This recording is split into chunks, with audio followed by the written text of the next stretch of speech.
বাংলার শেষ সফলতম নবাব মারা যায় ১৭৫৬ সালে। তার ঠিক এক বছর পরেই নবাব সিরাজউদ্দৌলার পতন হয়ে যায়।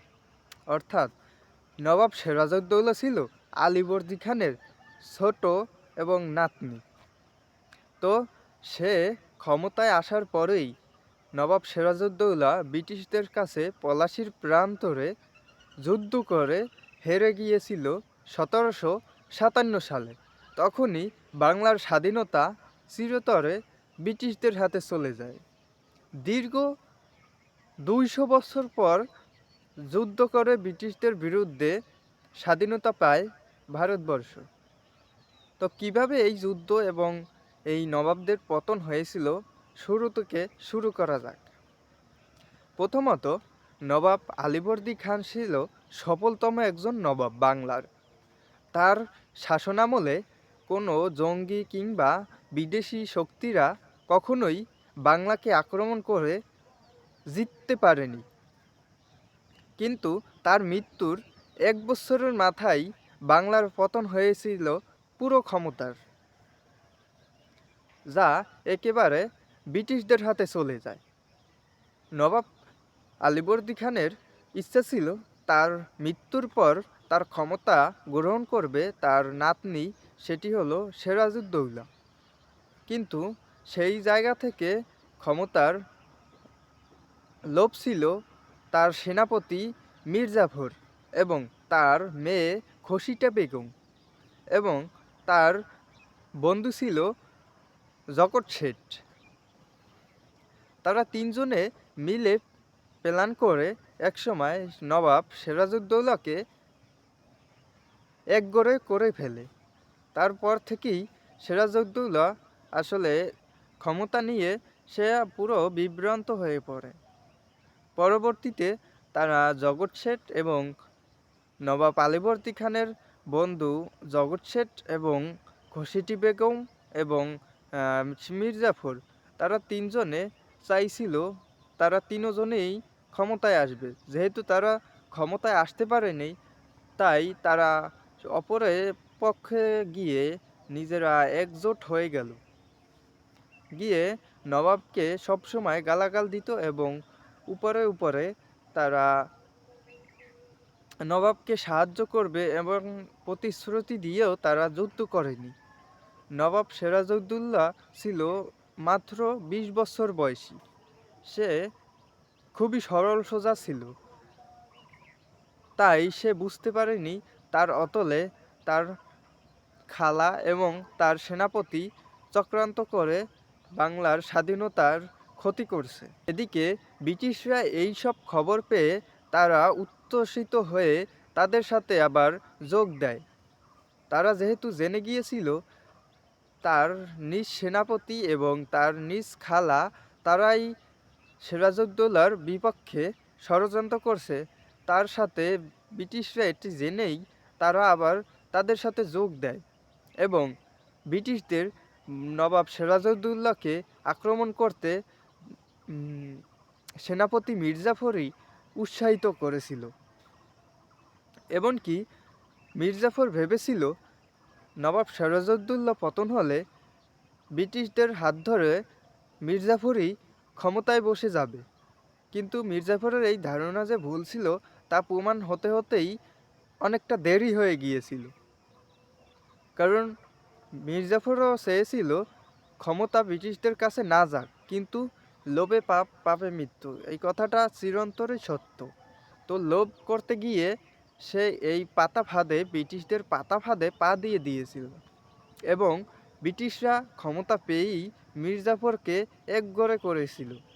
এমনকি বাংলার ধন সম্পদ, অর্থ, এগুলো ব্রিটিশরা লুট করতে শুরু করলো এবং মীরজাফর তা সেটি আটকাতে পারেনি। নবাবের বিশাল ৫০,০০০ সেনাবাহিনী নষ্ট করে দিয়েছিল ব্রিটিশরা, যাতে করে এই সেনাবাহিনী দিয়ে মীরজাফর আবার ব্রিটিশদের বিরুদ্ধে যুদ্ধ না করতে পারে। এমনকি বাংলার মানুষজনও ব্রিটিশদের পক্ষে গিয়েছিল এক সময়। বাংলার মানুষরা ছিল খুবই সরল সোজা, তারা স্বাধীনতা বলতে কিছুই জানতো না। তখনও তারা খুবই সাদাসিধে মানুষের মতনই ছিল, বসবাস করত। তারা কখনোই একটি স্বাধীনতা বিষয় কিছুই বুঝতো না। তারা মনে করত ব্রিটিশরা তাদের কর নিচ্ছে না, ব্রিটিশরা তাদের ভালো হয়তো হতে পারে। কিন্তু নবাব সিরাজউদ্দৌলা বাংলার মানুষের অন্যায় যারা করছিল, তাদেরকে যারা শাসন করছিল, এমন মানুষ ছিল অনেক বেশি। তাই ওই মানুষগুলো মনে করত নবাব সিরাজউদ্দৌলার পতন হওয়া উচিত। কিন্তু তারা কখনোই ভাবেনি ব্রিটিশরা এই বাংলায় ক্ষমতায় আসলে তাদের পরিণতি কতটা করুণ হবে, এই সম্পর্কে তাদের ধারণা ছিল না। যদিও যদি সেই ধারণা থাকতো বাংলার মানুষের, তাহলে ব্রিটিশরা কখনোই এই দেশে শাসন করতে পারতো না।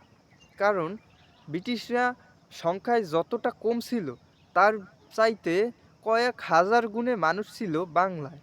তো ব্রিটিশরা কখনোই পারতো না, যদি বাংলার সব মানুষ বুঝতো তাদের স্বাধীনতা কেড়ে নেওয়া হচ্ছে, তাদের পরবর্তী জীবন খুবই করুণময় হবে, তারা যদি এই সম্বন্ধে একটু ধারণাও পেত, তাহলেও ব্রিটিশদের কাছে বাংলার মানুষ কিংবা ভারতের মানুষ কখনোই মাথা নত করে এইভাবে স্বাধীনতা নষ্ট করে দিতে পারতো না।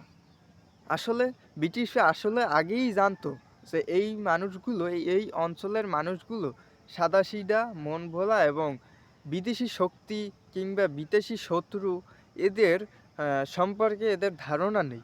এরা মনে করতো নিজেদের শাসকদের পতন হলেই তাদের ভালো হবে। এই ধরনের মানুষজনের কাছ থেকে স্বাধীনতা বা এদের দাস বানানো খুবই সহজ হবে, এটি আগে থেকেই ব্রিটিশরা জানতো। সেই কারণেই ব্রিটিশরা এই জায়গাতেই তারা ঘাঁটি বানালো এবং নবাবের বিপক্ষে যুদ্ধ করার মতো একটি বড় সাহস দেখিয়েছিল। কারণ তারা জানতো নবাবের একবার পতন হলে তার পক্ষে কেউই দাঁড়াবে না। কারণ তারা বুঝতেই পারে নাই যে এই নবাবের পতন হলে তাদের অবস্থা কতটা করুণ হতে পারে, এই সম্বন্ধে তাদের ধারণাই নেই। এমনকি নবাব যখন পালিয়ে গিয়েছিল, নবাবের সেনাবাহিনী যখন পতন হয়েছিল, ব্রিটিশরা যখন যুদ্ধে জিতে গিয়েছিল, নবাব যখন পালিয়ে গিয়েছিল, তখনও বাংলার একজন মানুষ সে নবাবকে খসিয়ে দিয়ে ধরিয়ে দিয়েছিল।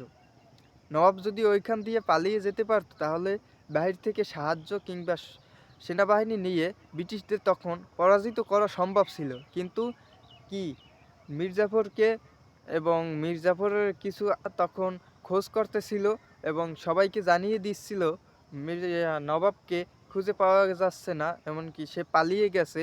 এই ধরনের খবর যখন ছড়িয়ে পড়ে, তখনই বাংলার কেউ একজন ব্রিটিশদের কাছে নবাবের পালিয়ে যাওয়ার, লুকিয়ে থাকার ঘটনাটি বলে দেয়। এরপরই নবাবকে ধরে নিয়ে যাওয়া হয় ব্রিটিশদের সেই কালকুঠুরিতে, এবং কি ব্রিটিশের মির্জাফরের ছেলে একসময় সুযোগ বুঝে নবাবকে মেরে ফেলে।